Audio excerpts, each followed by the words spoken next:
The sound of hooves clattering against sun-baked earth was the only warning Vincent Everett had before three riders appeared on the horizon, dragging something behind their horses through the dust of the California Trail. It was April of 1878, and the spring heat had already begun to settle over Calistoga like a heavy blanket, turning the air thick and oppressive. Vincent had been mending the fence line of his modest ranch when he spotted them, and something in the way they moved, purposeful and cruel, made his gut tighten with instinct honed by years on the frontier. He set down his tools and walked toward the road, squinting against the glare. As they drew closer, Vincent could see what they were dragging was not something but someone. A young woman, Apache by the look of her dark hair and sun-bronzed skin, stumbled along behind one of the horses, her wrists bound with rough rope that connected to the rider's saddle.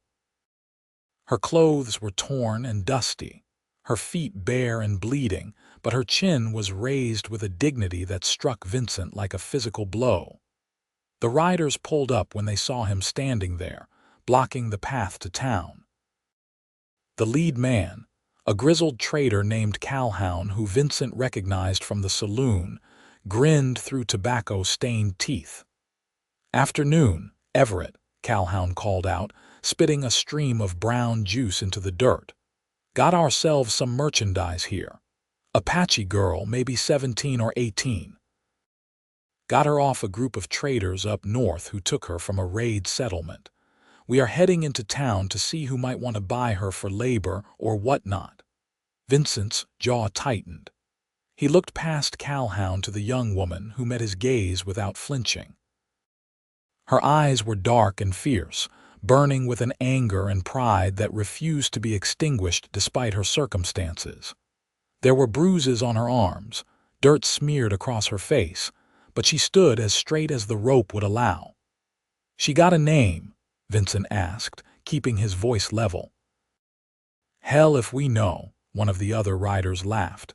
"Don't speak much English, not that it matters. She'll work just the same." Vincent felt something cold settle in his chest. He had been in California for 5 years now, had carved out a life for himself after the war, and had seen enough cruelty to last several lifetimes. He had promised himself he was done with violence, done with the ugliness of men who treated other human beings like property. But here it was, right in front of him, impossible to ignore. "What are you asking for her?" The words came out before he could think them through. Calhoun's eyes lit up with interest. "Well now, didn't figure you for the type, Everett. Thought you were one of those righteous types. But I suppose every man's got needs." He looked back at his companions, calculating. "We paid good money for her. I am thinking $20 would be fair." "That's robbery," Vincent said flatly. "I will give you 2 horses from my stock. Both are young, both are broke to saddle and strong. Worth more than $20 each." The girl's eyes widened slightly, the first crack in her stoic facade. She looked at Vincent with confusion and something that might have been fear or might have been calculation. He could not tell which. Calhoun stroked his beard, considering. Horses were valuable currency out here, more useful than cash in many ways. 2 horses, you say? Good stock, the best I have got. You can see them before you agree. "Why the hell do you want her so bad?" the third rider asked suspiciously. "You planning something specific, Everett?" Vincent met the man's leer with a cold stare. "My reasons are my own. You want the horses or not?" After some muttered conversation, Calhoun agreed. They followed Vincent back to his property, where he kept his small stable of 6 horses. He pointed out 2 strong geldings, both well-muscled and healthy. The traders examined them with greedy eyes, clearly pleased with the trade. "Cut her loose," Vincent said when they started to transfer the rope to his hand. "You might want to keep her tied up for a few days," Calhoun advised. "She's got some fight in her. Might run off first chance she gets." "Cut her loose," Vincent repeated, his voice hard as iron. Calhoun shrugged and sliced through the rope binding her wrists. The moment she was free, the girl stumbled back, rubbing at the raw, bleeding marks the rope had left. She watched Vincent with wary eyes as the traders mounted the horses and rode off, laughing and congratulating themselves on a fine deal. When they were gone, Vincent and the girl stood facing each other in the dusty yard. The sun beat down mercilessly, and somewhere in the distance, a hawk cried out. Vincent took a slow step forward and she immediately backed away, her body tensing like a cornered animal. He held up both hands, palms out. "I am not going to hurt you," he said quietly. "You understand English." She did not answer, just watched him with those burning dark eyes. Vincent gestured to himself. "Vincent. My name is Vincent." He pointed at her questioningly. For a long moment she said nothing. Then, in a voice rough from disuse and dehydration, she spoke. "Siyaa." It was not quite the name he expected, but it was beautiful in its simplicity. "Siyaa," he repeated, trying to get the pronunciation right. She nodded slightly, and he took that as encouragement. "You are free to go, Siyaa. I am not keeping you here, you understand, free." He made a gesture, opening his hands and moving them outward. She frowned, clearly not understanding or not believing. Vincent walked past her toward the well, and he could feel her eyes tracking his every movement. He drew up a bucket of cold water and poured it into a clean cup, then held it out to her. She did not move at first, suspicion written across her features. But thirst won out over caution, and she crept forward, snatched the cup from his hand and drank deeply. Water spilled down her chin, washing clean tracks through the dirt on her face. When the cup was empty, she held it uncertainly, as if waiting for the trap to spring shut. Vincent refilled it twice more before she finally stopped drinking. Then he gestured to the small ranch house behind them. "Food, rest. Then you can go wherever you want." Her eyes narrowed. She spoke in Apache, a rapid stream of words he could not follow. He shook his head helplessly. "I do not understand, but come inside, please. You need food and water, and those feet need tending." He turned and walked toward the house, not looking back to see if she followed. It was a gamble, showing her his back, trusting that she would not run or attack. But after a moment, he heard the soft padding of bare feet on dirt behind him. The interior of his house was simple but clean, a single room divided by function rather than walls. A cooking area with a cast iron stove, a sleeping area with a narrow bed, a table with 2 chairs, and shelves lined with supplies and books. It was spare, the home of a man who had never expected to share it with anyone. Siyaa stood in the doorway, silhouetted against the bright square of sunlight, clearly torn between flight and curiosity. Vincent moved slowly, deliberately, going to his shelves and pulling down dried meat, hard bread, and a jar of preserves. He set them on the table and then backed away, giving her space. She approached like a wild thing, ready to bolt at any moment. But hunger was a powerful motivator, and soon she was tearing into the food with desperate efficiency. Vincent watched her for a moment, then went to get his medical supplies. When he returned, she had finished eating and was looking around the room with guarded interest. He held up the bandages and a tin of salve. "Your feet," he said, gesturing down. "Let me help." She looked at him for a long moment, then slowly, so slowly, she sat in one of the chairs.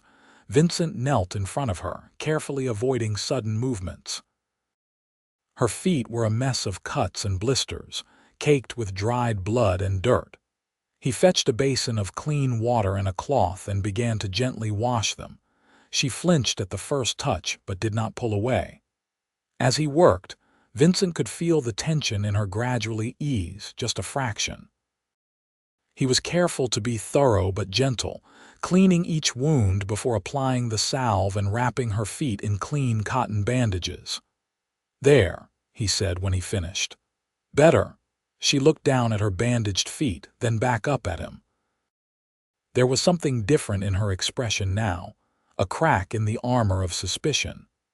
She spoke in Apache again, softer this time, and though he could not understand the words, the tone seemed less hostile. Vincent stood and gestured to the bed. "You should rest.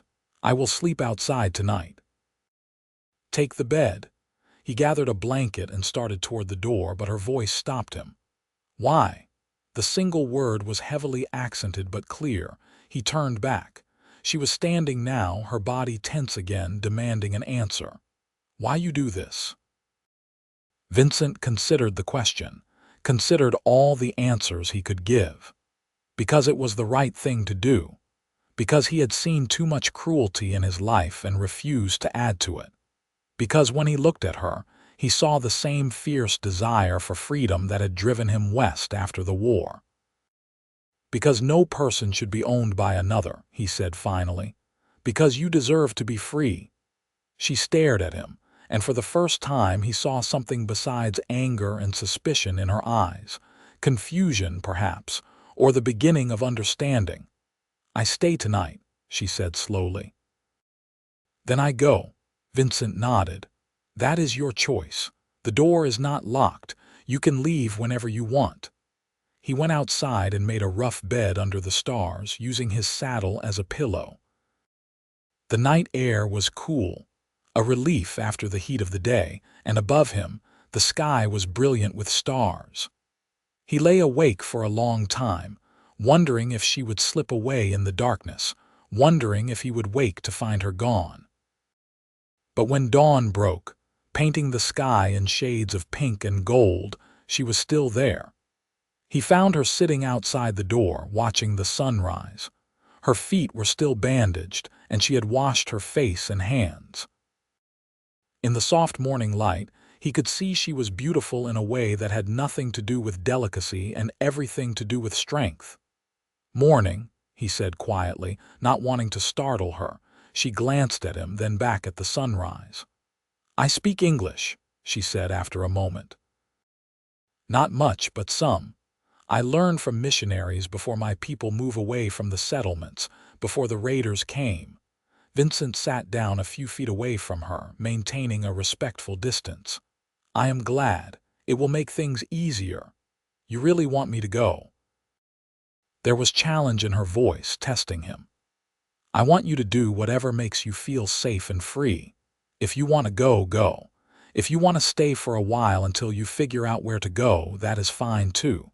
If you need supplies for the journey, I will give you what I can spare." She turned to look at him fully, studying his face as if trying to read the truth written there. "Men do not do this. Men do not trade 2 horses and ask nothing." "I am asking nothing," Vincent confirmed. "What was done to you was wrong. I cannot fix all of it, but I could fix that one moment." "So I did." "My people," she said slowly, "are many days from here, north and east. I do not know if I can find them. The raiders attacked our group when we traveled. They killed the men. Took me and 2 other girls, the other girls." Her voice trailed off and pain flickered across her face. "I do not know what happened to them." Vincent felt anger rise in his chest, hot and fierce. "I am sorry. That should never have happened to you or anyone." Siyaa was quiet for a moment. "You were soldier?" she asked, gesturing to the way he carried himself, the discipline in his movements. "Yes." "In the war, I was young and stupid and thought I was fighting for something meaningful. I learned better. And now you are here, alone." "Now I am here, alone," he agreed. "It is simpler this way, fewer people to hurt or be hurt by." She seemed to consider this. "Lonely too, I think." Vincent could not argue with that. Sometimes, but loneliness is better than some alternatives. The sun had fully risen now and the heat was already building. Siyaa stood, testing her weight on her bandaged feet. She winced but managed to walk. "I will stay," she announced, "for a little while. Until I am strong, then I will decide." Something loosened in Vincent's chest, though he tried not to examine the feeling too closely. "All right, There is a lot of work around here if you want to help, but you do not have to. You can rest and heal." "I will help," she said firmly. "I am not weak. I work." Over the next days, a cautious routine developed between them. Vincent went about his usual work, mending fences, tending the remaining horses, working the small vegetable garden he maintained behind the house. Siyaa watched at first, then began to help in small ways. She had a natural way with the horses, and they responded to her touch with a gentleness they rarely showed Vincent. They spoke in the evenings, after the work was done and the heat had faded. Siyaa's English improved rapidly, and she told him stories of her life before the attack. She had been part of a small group that had left the reservation, unable to bear the confinement and the slow starvation of the spirit that came with it. Her father had died the year before, and her mother had passed when she was young. She had an older brother who might still be alive, might still be searching for her. Vincent told her about the war, about the things he had seen and done that still haunted him in the dark hours of the night. About coming west to escape the ghosts of the past, about building this small, solitary life far from civilization. "You hide here," Siyaa said one evening as they sat on the porch, watching the stars emerge. "You hide from the world." "Maybe," Vincent admitted. "Is that so wrong? I do not know. My people say a person alone is half a person. We need others. We need family, tribe connection." "What if you have got no family, no tribe?" She looked at him, and in the darkness her eyes seemed to catch and hold the starlight. "Then you find one, or you make one." The words hung in the air between them, full of possibility and danger. Vincent felt something shift in his chest, a wall beginning to crack that he had built with deliberate care over years of solitude. "Siyaa," he started, but she held up a hand. "I know what you want to say, that I should go. That I should find my brother, find my people, and I will, but not yet, not until I am ready. I just do not want you to feel obligated to stay. You do not owe me anything." "I know," she said softly. "That is why I stay."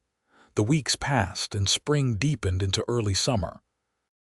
Siyaa's feet healed, and the wounds on her wrists faded to thin, white scars. She grew stronger, more comfortable in her own skin again.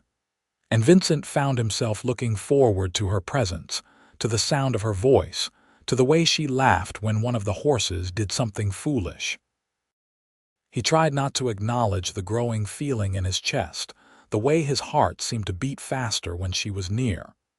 She was young, probably no more than 19 or 20 to his 26 years. She had been through trauma that he could barely imagine. The last thing she needed was some lonely cowboy complicating her life with feelings she might not share. But sometimes he caught her watching him with an expression he could not quite read.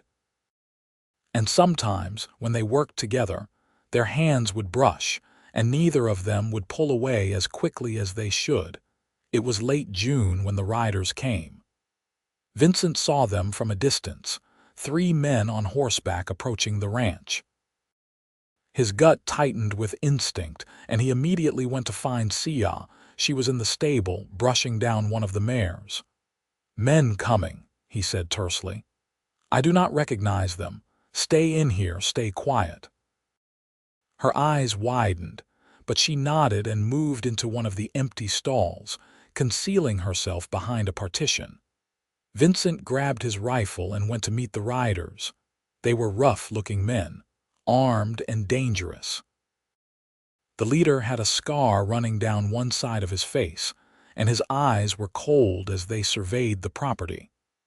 "Help, you gentlemen," Vincent called out, keeping his rifle pointed down but ready to raise it in an instant. "Heard tell a man out here bought himself an Apache girl a few weeks back," Scarface said. "We are looking for stolen property. An Apache girl was taken from our camp up north. Figured we would check the area, see if anyone has seen her." Vincent kept his expression neutral. "Sorry, cannot help you. I live alone out here." That's so, Scarface's eyes narrowed. Mind if we take a look around, just to be sure? I mind very much. This is private property and you are not welcome here. One of the other men spat on the ground. That is not very friendly. We are just trying to recover what was stolen from us. Girls worth good money. A person is not property, Vincent said, his voice hard. And you are trespassing. I suggest you move along. Scarface's hand moved toward his gun, and Vincent raised the rifle in one smooth motion, training it on the man's chest. I would not recommend that. The tension stretched taut as a wire. For a moment, Vincent thought they were going to force the issue, thought blood was going to be spilled in his dusty yard. But Scarface must have seen something in Vincent's eyes, some promise of violence that made him reconsider. We will be going, Scarface said slowly. But if we find out you have been lying to us, we will be back. You come back, you better bring more men, Vincent replied. They turned and rode off, but Vincent knew it was not the end of it. He waited until they were out of sight, then lowered the rifle and went to the stable. Siyaa emerged from her hiding place, her face pale. They look for me, maybe. Or maybe they are just trying to find anyone they can sell. Either way, you are not safe here anymore. If they start asking around town, someone might mention the trade I made with Calhoun. They will put it together. She looked stricken. I bring danger to you. This is not your fault, Vincent said firmly. This is the fault of men who think they can own other human beings, but we need to think about what to do next. I must go, Siyaa said immediately. I must leave tonight. I will not let them hurt you because of me.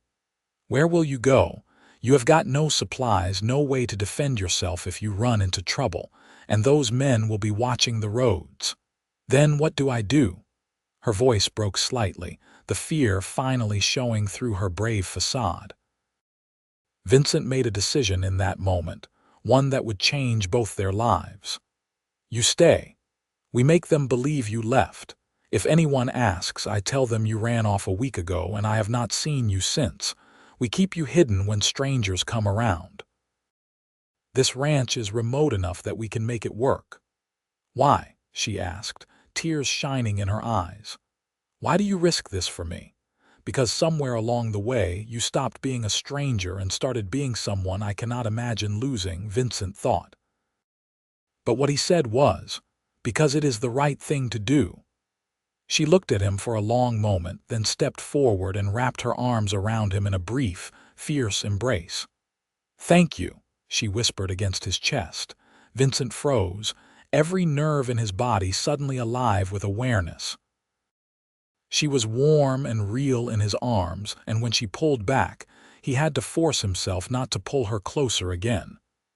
We should go inside, he said, his voice rougher than he intended. Make a plan. That night they worked out their strategy. If anyone came asking, Vincent would tell the story of Siyaa running off into the wilderness.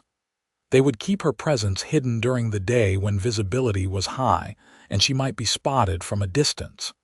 It was not a perfect plan, but it was the best they had. The next few weeks were tense.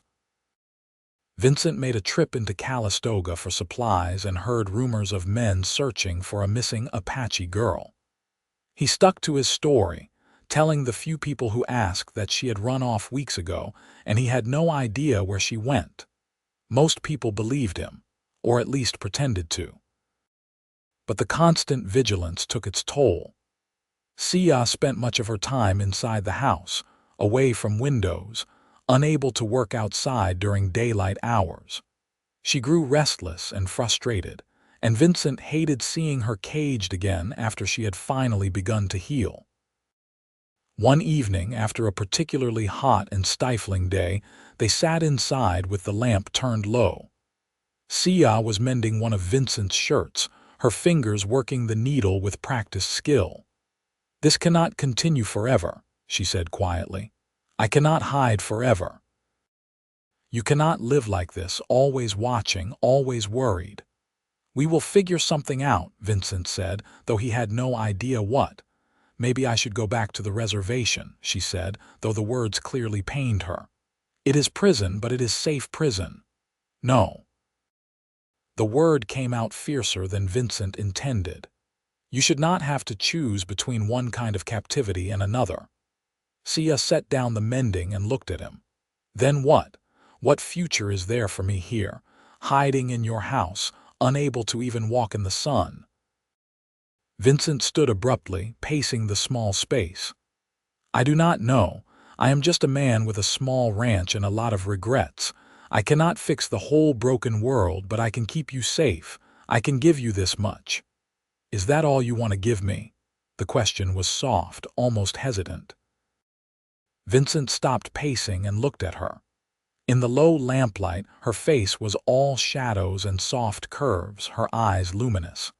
What do you mean? She stood, moving toward him slowly. You think I do not see the way you look at me. You think I do not feel the way things have changed between us. Siyaa, you have been through hell. You are vulnerable, and I am not going to take advantage of that. You do not owe me anything, and you certainly do not have to. Stop, she interrupted. Stop telling me what I feel. Stop deciding what I need. I am not some fragile thing that will break. I know my own heart, Vincent Everett. He stared at her, afraid to hope, afraid to believe what he thought he heard in her words. What are you saying? She stepped closer until they were nearly touching, until he could feel the heat of her body. I am saying that when I said I would stay, I did not mean just to hide from those men. I meant I would stay with you. For you.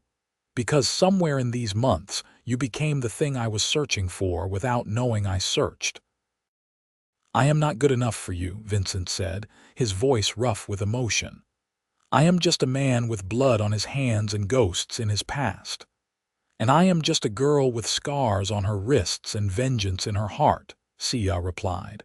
We are both broken. Maybe that is why we fit. Vincent raised his hand slowly, giving her every chance to pull away. But she did not move as he cupped her face, his calloused palm against her smooth cheek. I care for you, he said, the words feeling inadequate for the depth of what he felt. More than I have cared for anyone in a very long time, maybe ever. Then show me, she whispered. He kissed her then, gentle at first, afraid of overwhelming her. But she pressed into him, her hands fisting in his shirt, and the kiss deepened into something that felt like coming home after a long journey. When they finally broke apart, both breathing hard, Vincent rested his forehead against hers. If we do this, he said softly, if we are together, it makes things more complicated, more dangerous. Everything worthwhile is dangerous, Siyaa replied, and I am tired of being afraid. I want to live, Vincent. I want to feel something besides fear and anger. You make me feel like I am alive again. They stood there in the lamplight, holding each other, and Vincent felt something he had not felt in years. Hope. Not just the dim hope of survival, but the bright, fierce hope of a future that might actually be worth living. Over the next weeks, their relationship deepened and changed. They moved carefully, respectfully, learning each other's boundaries and histories. Siyaa told Vincent about her life before the attack in greater detail, about the beauty of her people's traditions, and the pain of watching those traditions slowly suffocate under the weight of the reservation system. Vincent told her about the war, about the friends he had lost, about the man he had killed in anger and the guilt that still haunted him. They found healing in each other's honesty, in the shared understanding that they had both been broken by the world and were trying to figure out how to be whole again. Vincent taught Siyaa to shoot, knowing she needed to be able to defend herself. She taught him some of her language, the sounds strange and beautiful in his mouth. At night, they lay together in Vincent's narrow bed, talking in the darkness until sleep claimed them. It was chaste at first, both of them cautious of moving too fast. But gradually, trust deepened into something more, and one hot summer night, They came together with a passion that felt like an affirmation of life itself. Afterward, Vincent held her close, her head on his chest, her breath warm against his skin. "Marry me," he said into the darkness. Siyaa raised her head, trying to see his face in the dim moonlight filtering through the window. "What? Marry me," Vincent repeated. "I know it is fast. I know there are 100 reasons why it is complicated, but I love you, Siyaa. I want to build a life with you. A real life, not this half-existence where you hide and I pretend." "How?" she asked, though he could hear the hope in her voice. "How do we marry when I am hunted? When people want to take me, we go to a town where nobody knows us. We get married proper, legal. Then you are my wife, and anyone who wants to take you has to go through me first. It is not perfect protection, but it is something. And more than that, it makes you real, makes us real." Siyaa was quiet for a long moment, and Vincent felt his heart pounding in his chest. Then she said very softly, "Yes, yes, I will marry you, Vincent Everett." Relief and joy flooded through him, and he pulled her close, kissing her with all the tenderness and passion he felt. When they broke apart, she was smiling, and in that smile, Vincent saw the future he had never dared to dream of. 2 weeks later, they made the journey to Sacramento. It was a risk leaving the relative safety of the ranch, but it was a necessary one. They traveled carefully, avoiding the main roads when possible, camping under the stars. To anyone who saw them, they looked like a young couple traveling together, nothing remarkable. In Sacramento, they found a small church where a kindly old minister agreed to marry them. The ceremony was simple, just the two of them and the minister's wife as witness. But when Vincent slid a simple gold band onto Siyaa's finger, a ring he had purchased from a jeweler earlier that day, he felt the weight of the moment settle over him like a blessing. "I do not have much to offer you," he said as they stood together afterward on the church steps. "But everything I have, everything I am, is yours." Siyaa touched the ring on her finger, her eyes bright with tears. "You offer me freedom, you offer me choice, you offer me love." "That is everything, Vincent."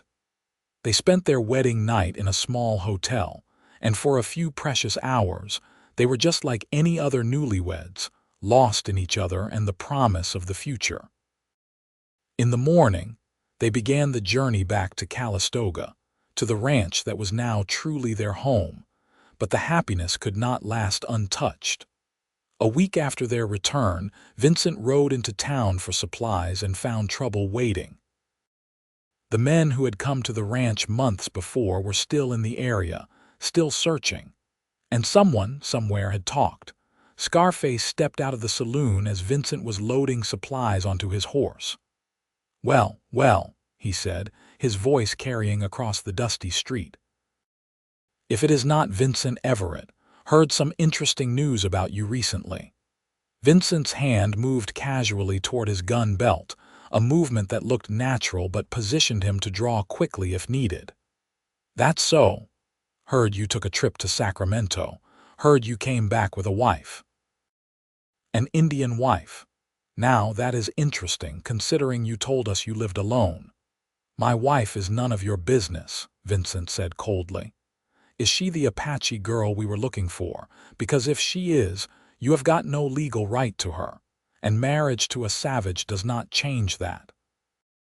"You call her a savage again, and it will be the last word you speak," Vincent said, his voice deadly quiet. Scarface laughed, but there was no humor in it. "Big words for a man outnumbered. My friends are right inside that saloon. I could have a dozen men out here in seconds." "Then do it." "Call them. Let us settle this right now." For a moment, Vincent thought the man would take him up on it, but then a new voice interrupted. "There's a problem here." Sheriff Thomas Harding stepped out of his office across the street, his hand resting casually on his gun. Scarface's expression soured. "No problem, Sheriff. Just having a conversation with an old friend." "Did not look like a friendly conversation to me," Harding said mildly. He was a lean man in his 40s with shrewd eyes that missed nothing. "Everett, you all right?" "Fine, Sheriff. Just about to head home." "That sounds like a good idea. And you," Harding turned to Scarface, "might want to remember that we have got laws in this town. Harassment is not looked on kindly." Scarface spat on the ground. "We are just looking for stolen property."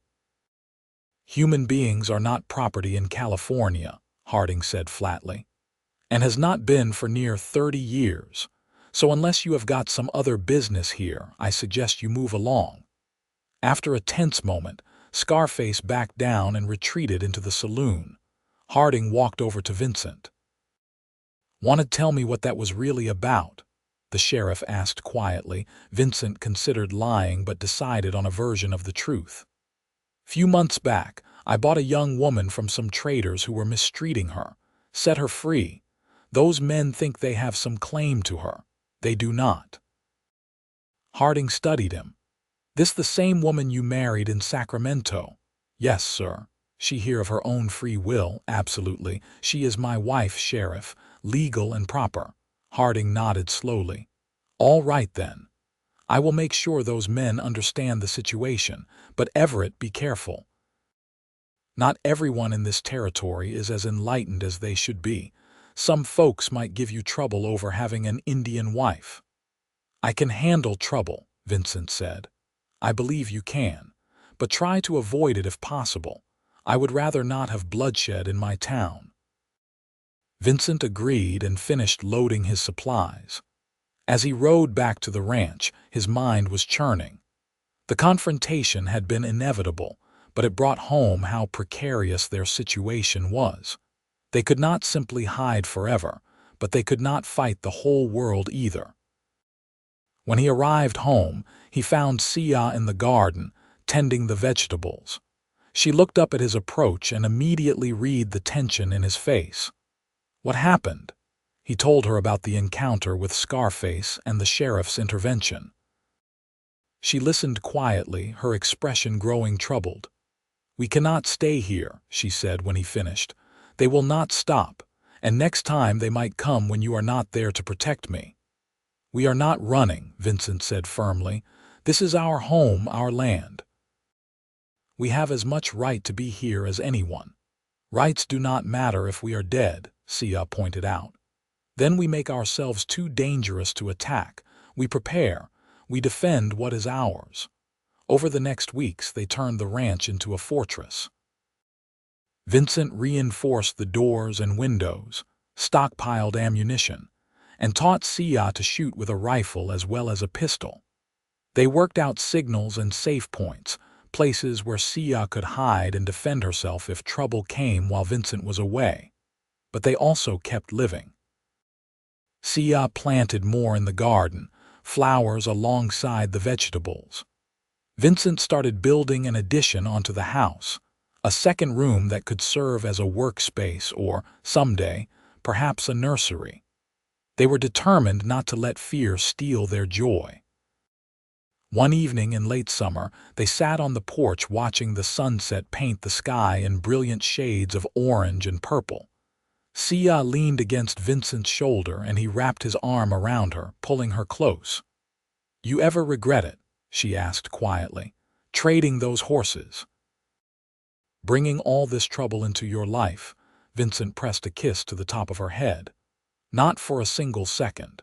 You are the best thing that ever happened to me, Siyaa Everett." She smiled at the use of his last name, still adjusting to having a new identity. "I never thought I would be here. Never thought I would have this. A home, a husband, hope." "We will build more than hope," Vincent promised. "We will build a life, a real, full life. Whatever comes, we will face it together." "Together," Siyaa agreed, and in that word was a promise and a prayer. The confrontation they had been preparing for came on a hot September afternoon. Vincent was working on the addition, shirtless in the heat, when he heard the sound of multiple horses approaching.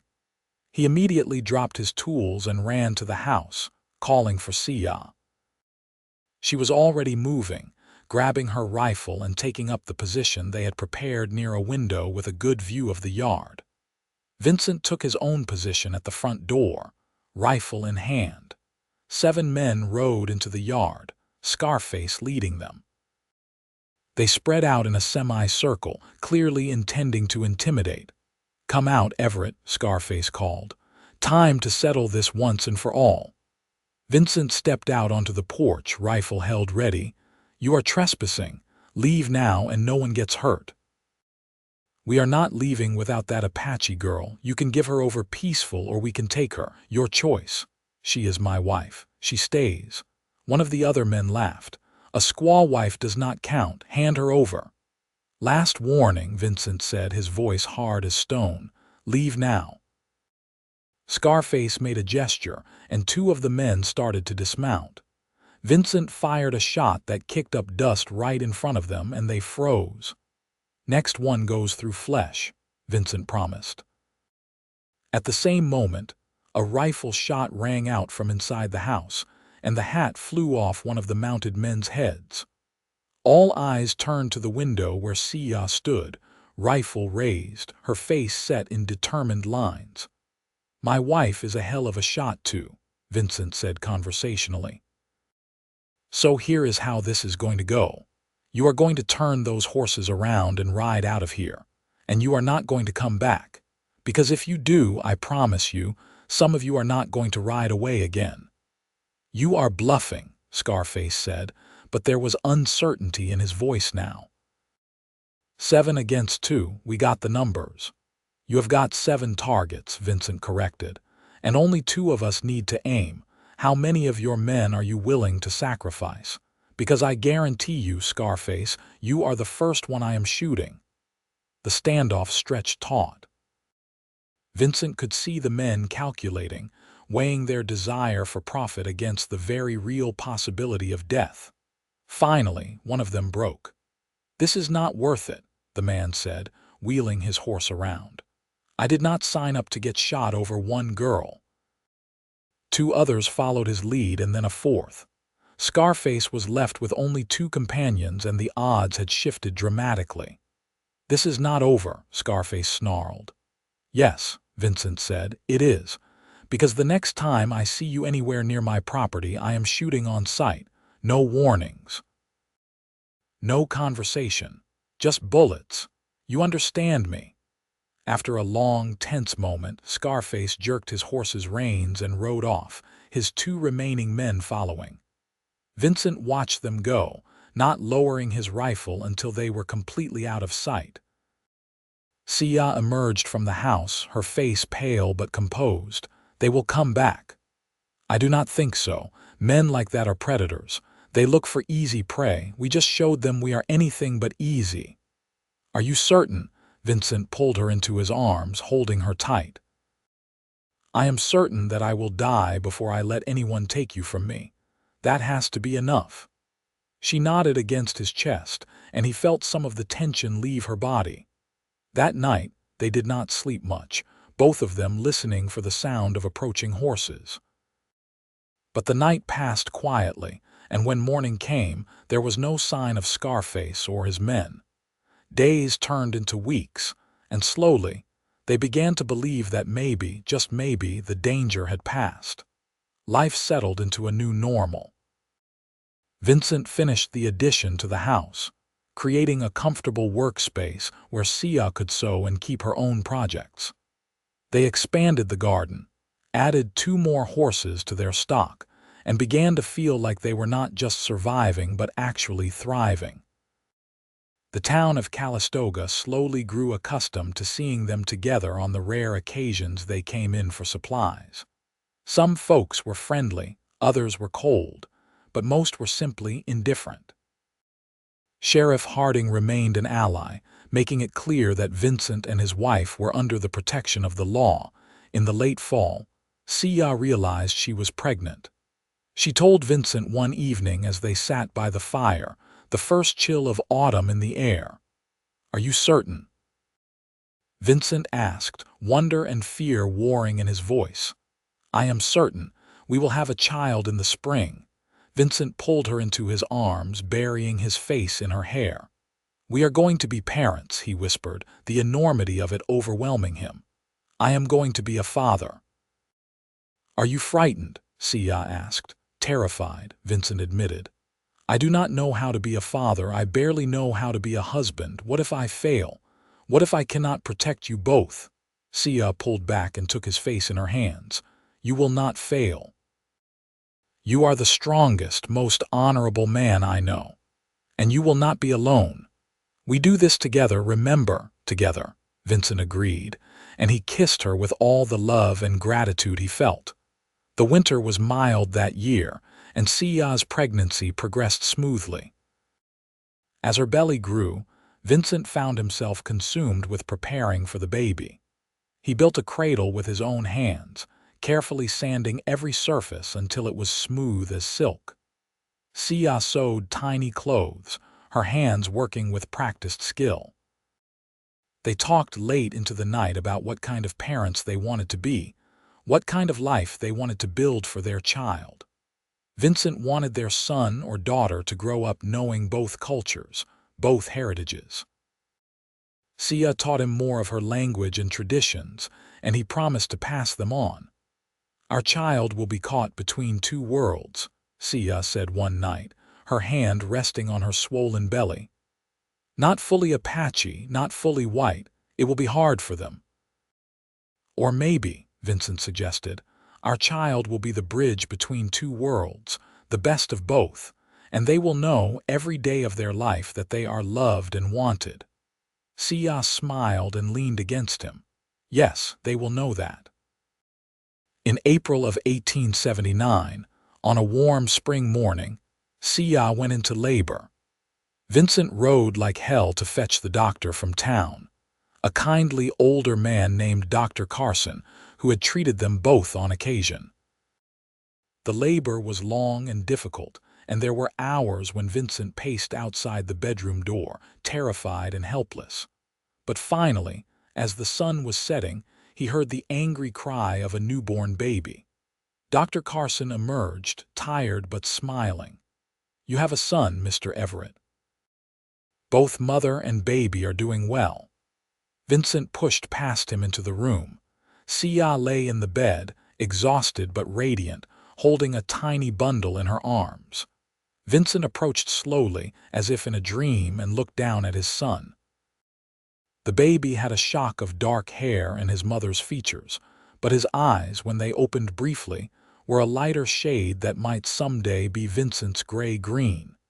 He was tiny and perfect and terrifying in the magnitude of love Vincent felt for him. "Our son," Siyaa said softly. "What should we name him?" They had discussed names throughout the pregnancy but never settled on one. Now, looking at the tiny life they had created, Vincent knew. "Samuel," he said. "After my brother who died in the war, and an Apache name too, something from your people." "Kuruk," Siyaa said. "It means bear, for strength. Samuel Kuruk Everett." "Samuel Kuruk Everett," Vincent repeated, testing the name. "Welcome to the world, son." He leaned down and kissed Siyaa's forehead, then carefully touched one finger to his son's tiny hand. The baby's fingers curled around his, and Vincent felt his heart crack open with a love so fierce it was almost painful. "Thank you," he whispered to Siyaa. "Thank you for this, for him, for everything." "We made him together," Siyaa replied. "This is our family, Vincent, everything we fought for, everything we hoped for." The weeks after Samuel's birth were exhausting and joyful in equal measure. Vincent discovered that fatherhood was simultaneously the hardest and most rewarding thing he had ever done. Siyaa was a natural mother, patient and gentle, singing to Samuel in Apache and teaching Vincent how to hold him, how to soothe him when he cried. As spring turned to summer, the ranch thrived. They had more than enough food from the garden, the horses were healthy and multiplying, and Vincent was able to sell some of his stock for a good price.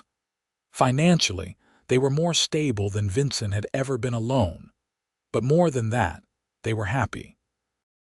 On warm evenings, They would sit on the porch with Samuel, watching the sunset and talking about the future. Vincent would hold his son and marvel at the small, perfect person he and Siyaa had created together. One evening in July, as they sat together in the cooling dusk, Siyaa said, "I have been thinking about my brother." Vincent looked at her, hearing the longing in her voice. "You want to try to find him?" "I do not know if it is possible. I do not know if he still lives. But I think about him sometimes. Wonder if he survived, if he still searches for me." "We could try," Vincent said slowly. "When Samuel is a little older, we could take a trip. Go north, ask questions, maybe hire someone to help search." "You would do that, even though it could be dangerous." "I would do anything to make you happy," Vincent said simply. "And Samuel should know his uncle if he is still alive, should know his mother's people." Tears shone in Siyaa's eyes. "I love you," she whispered. "I love you too. More than I ever thought I could love anyone." They did not make the journey that year, deciding Samuel was too young for such a long and potentially dangerous trip. But they began to make plans, to save money, to prepare for the possibility. In the meantime, life continued its steady rhythm. Samuel grew from an infant into a chubby, happy baby who smiled at everything and everyone. Vincent found himself talking to his son constantly, narrating his work, telling him stories, singing songs his own father had taught him. Siyaa taught Samuel the songs of her people, told him stories of the Apache heroes and legends. Even though he was too young to understand, she wanted him to hear the language, to start absorbing his heritage from the beginning. By the time Samuel was a year old, in the spring of 1880, they decided it was time to try to find Siyaa's brother. They prepared carefully, packing supplies for a long journey, arranging for a neighbor to watch the ranch and the horses while they were gone. They traveled north and east, following the vague memories Siyaa had of where her people had been heading when the raiders attacked. It was slow going with a toddler, and there were many nights when they camped under the stars, Samuel sleeping peacefully between them. They asked questions in every town and settlement, showed Siyaa's face, described her brother. Most people were unhelpful or hostile, but occasionally they found someone sympathetic who pointed them in a new direction. It took weeks of searching, but finally, in a small Apache settlement near the Nevada border, they found him. Siyaa's brother Nathan was older than Vincent had imagined, close to 30, with scars on his face that spoke of hard years. When he saw Siyaa, he stared as if seeing a ghost. "Little sister," he said in Apache, his voice cracking. "Is it truly you?" "It is me," Siyaa replied, tears streaming down her face. "I am alive. I am here." They embraced, both of them crying, and Vincent stood back with Samuel in his arms, giving them their moment. When they finally pulled apart, Nathan looked at Vincent with suspicion. "Who is this white man?" "My husband," Siyaa said, and then launched into rapid Apache, explaining everything that had happened. Vincent caught his name and Samuel's, but the rest was beyond his limited understanding of the language. Nathan's expression changed as she spoke, cycling through disbelief, anger, and finally something like acceptance. When Siyaa finished, he turned to Vincent and studied him for a long moment. "You saved my sister," he said in heavily accented English. "You gave her freedom and asked nothing." "I gave her a choice," Vincent corrected. "She chose to stay. And this child," Nathan gestured to Samuel. "Our son," Siyaa said proudly. "Your nephew, Samuel Currock Everett." Nathan reached out and touched Samuel's cheek gently.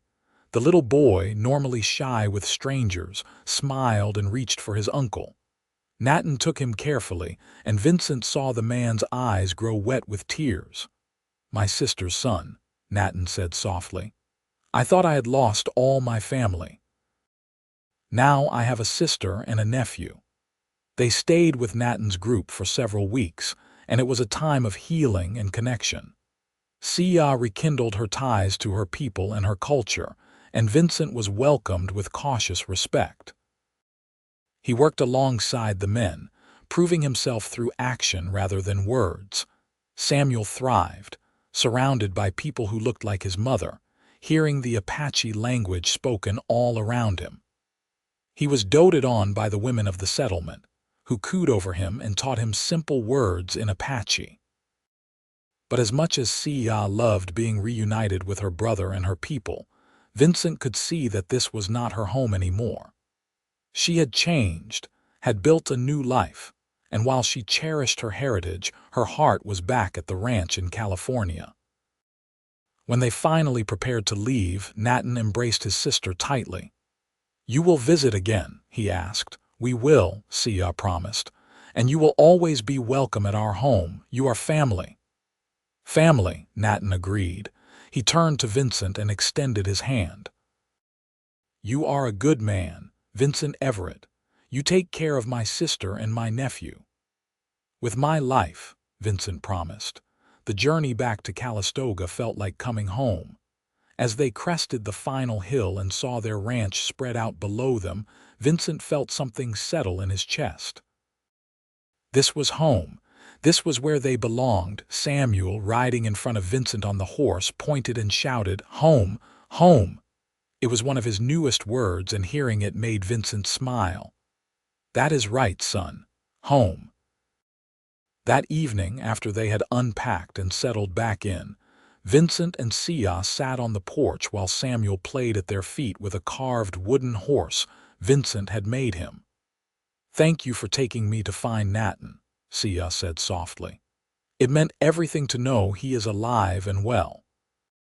"I am glad we found him. Samuel should know his uncle, should know where he comes from." "But this is where we belong," Siyaa said, gesturing to the ranch around them.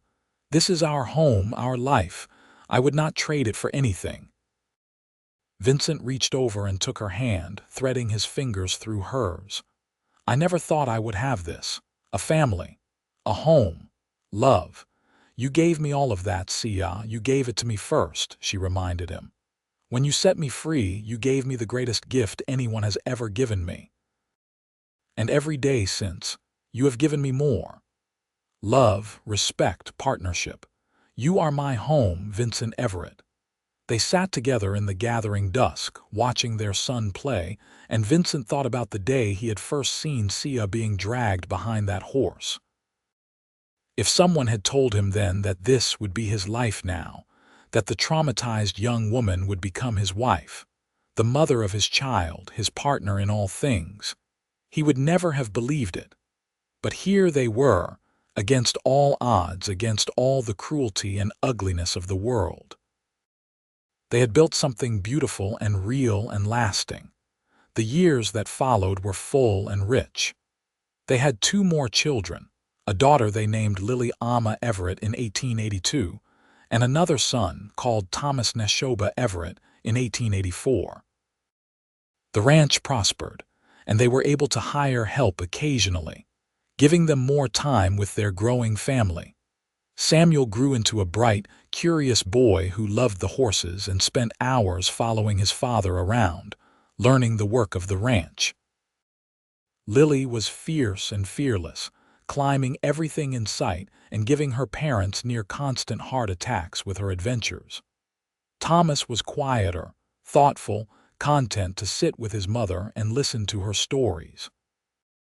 They made the trip north to visit Nathan every few years, and he visited them as well, becoming a beloved presence in the children's lives. The kids grew up knowing both sides of their heritage, speaking both English and Apache, learning the traditions and stories of both cultures. In Calistoga, the family became an accepted part of the community. There were still those who looked at them with suspicion or disdain, but most people came to respect the Everetts. Vincent's reputation as a fair man, and Siyaa's skill with horses and healing herbs made them valuable members of the community. Sheriff Harding remained a friend until his retirement in 1886, and the new sheriff continued the tradition of treating the Everett family with fairness and respect. Slowly, painfully, the town grew more tolerant, though true acceptance was still years away. Through it all, Vincent and Siyaa's love deepened and strengthened. They had their disagreements, their difficult moments, but they had learned to weather storms together. On their 10th wedding anniversary in 1888, Vincent surprised Siyaa with a gold locket containing tiny portraits of each of their children. "I want you to have something beautiful," he said, as he fastened it around her neck. "Something that reminds you of everything we have built together." Siyaa touched the locket, tears in her eyes. "You are the most beautiful thing in my life, Vincent. You and our children, this family we made from nothing." "From hope," Vincent corrected. "We made it from hope and love and stubbornness." She laughed, that bright, joyful sound that still made his heart skip a beat even after a decade together. "Yes, a lot of stubbornness. Neither of us willing to give up, even when things were impossible." "Nothing is impossible when you have the right person beside you," Vincent said. They stood together on the porch of their home, looking out over the land they had worked together, the life they had built. Samuel was 17 now, nearly a man, already talking about claiming his own land nearby. Lily was 6, wild and wonderful, currently attempting to teach Thomas to climb the old oak tree by the house. "We did well," Siyaa said softly. "Against all odds, we built something lasting." "We are not done yet," Vincent replied. "We have got years ahead of us. Grandchildren to spoil, more memories to make."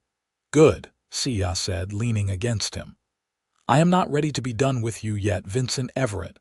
"Good," he echoed, wrapping his arms around her, "because you are stuck with me forever." As the sun set over the California hills, painting the sky in shades of gold and crimson, the Everett family gathered together. Vincent called the children to wash up for supper, and they came running, laughing and arguing in the way of siblings. Siyaa went inside to finish preparing the meal, and Vincent stood for a moment alone, filled with gratitude for the impossible life he had been given. He thought back to that day in April of 1878, when he had seen those traders dragging a young Apache woman behind their horse. He thought about the decision he had made in that moment, to intervene, to trade 2 horses for her freedom. It had seemed like such a small thing at the time, just the right thing to do in a world full of wrong, but that one decision had changed everything. Had given him a wife, a family, a reason to wake up every morning with joy instead of just grim determination. Siyaa had chosen to stay with him, had chosen him, and that choice had been the greatest gift of his life. Inside, he could hear Siyaa calling him to supper, hear the children's voices raised in excitement over some small thing. Vincent smiled and turned toward the house, toward the light and warmth and love that waited there. He had been a lonely cowboy once, hiding from his past, convinced that solitude was safer than connection. But Siyaa had taught him that love was worth the risk, that family was worth fighting for, that 2 broken people could become whole together. As he stepped inside and saw his wife smile, as his children ran to him for hugs before supper, as he sat down at the table surrounded by the people he loved most in the world, Vincent Everett knew that he was the luckiest man alive. They ate together, talking and laughing, making plans for the next day and the days after that. After supper, Vincent read to the younger children while Samuel helped his mother clean up. When the little ones were asleep, Vincent and Siyaa sat together by the fire, her head on his shoulder, his arm around her waist. "Tell me again," she said softly. "Tell me about the day you first saw me." It was a story she asked for often, and Vincent never tired of telling it. He told her about seeing the riders, about the way she had held her head high despite everything, about the decision he had made in that moment to intervene. "I did not know then that you would change my whole life," he said. "I just knew I could not walk away." "I knew," Siyaa said.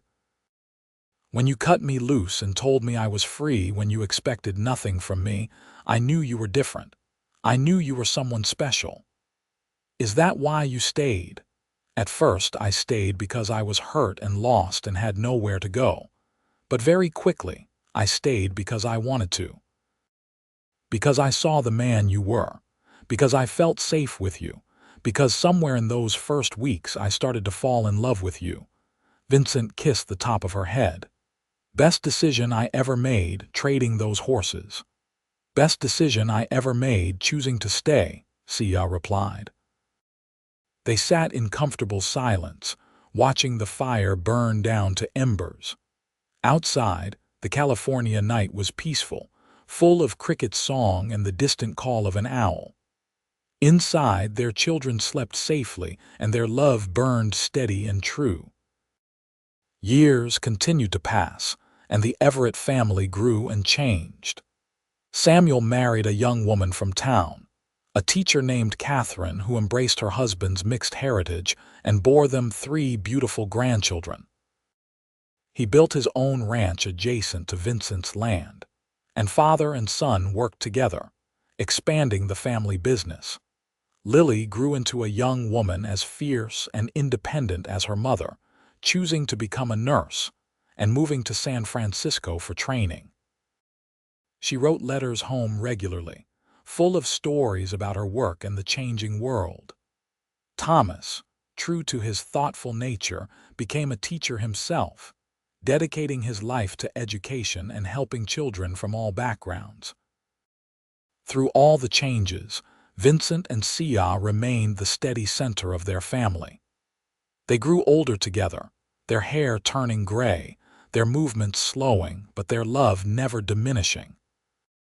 They were grandparents now, and then great-grandparents, surrounded by a family that carried both their bloodlines and their values forward into a new century.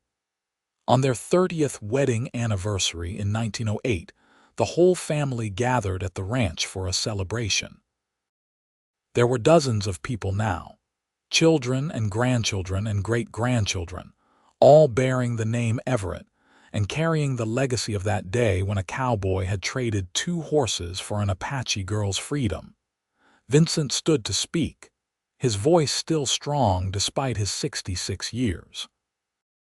30 years ago, I made a trade that changed my life. I gave up 2 horses and got back the whole world. Siyaa, you have been my partner, my love, my best friend for 3 decades. You gave me a family when I thought I would always be alone. You gave me purpose when I was just drifting. You gave me everything. Siyaa stood beside him, her hand in his, her eyes bright with tears. And you gave me freedom. You gave me choice. You gave me a life worth living. We built all of this together, Vincent. This family, this legacy. We built it from hope and love, and the refusal to let the world break us. Their children and grandchildren cheered, and the celebration continued long into the night. But later, when everyone had gone to bed and the house was finally quiet, Vincent and Siyaa sat together on their porch one more time, looking out over the land they had worked for 30 years. "No regrets?" Vincent asked, as he had asked many times over the years. "Not a single one," Siyaa replied, as she always did. "You? Only that I did not find you sooner," Vincent said. She laughed softly. "We found each other exactly when we were meant to, and we have made the most of every day since." "That we have," Vincent agreed. They sat in silence, holding hands, watching the stars wheel overhead. They had been young once, broken and lost and alone. But they had found each other, and together they had built something beautiful and lasting. The ranch would continue after them, passed down through generations of Everetts. The story of how it all began, of an Apache girl traded for 2 horses and a cowboy who set her free, would be told and retold, becoming family legend. But for Vincent and Siyaa, sitting together in the peace of their 30th anniversary night, It was simply their life. The life they had chosen, the life they had built, the life they would live together until their last breath. "I love you," Vincent said into the darkness. "I love you too," Siyaa replied. "Always and forever." And in that promise, in that enduring love, was everything that mattered. They had faced cruelty and danger, prejudice and hardship, and they had overcome it all. Not because they were perfect, but because they were together. As the night deepened and the stars blazed overhead, Vincent and Siyaa Everett sat together. Two people who had found in each other not just love, but home, not just partnership, but family, not just survival, but a life worth living. Their story had begun with a simple act of human decency, a refusal to look away from injustice. It had grown into something neither of them could have imagined, a love that spanned decades and generations, that changed not just their own lives but the lives of everyone who came after them. They had proven that love could transcend culture and circumstance, that two people from different worlds could build a bridge between them and create something entirely new. Their children and grandchildren carried both heritages with pride, equally honoring the cowboy's courage and the Apache girl's strength. In the end, it was a simple story and a profound one. A story of choice and freedom, of love and family, of two people who refused to let the world tell them what was possible. They had written their own story, and it was a good one, full of joy and struggle, heartbreak and triumph, but most of all, full of love. As dawn began to break over the California hills, Vincent and Siyaa finally went inside to rest, their hands still linked, their hearts still beating in tandem after 30 years. They had built a life together from nothing but hope and determination, and it had been more than enough. It had been everything.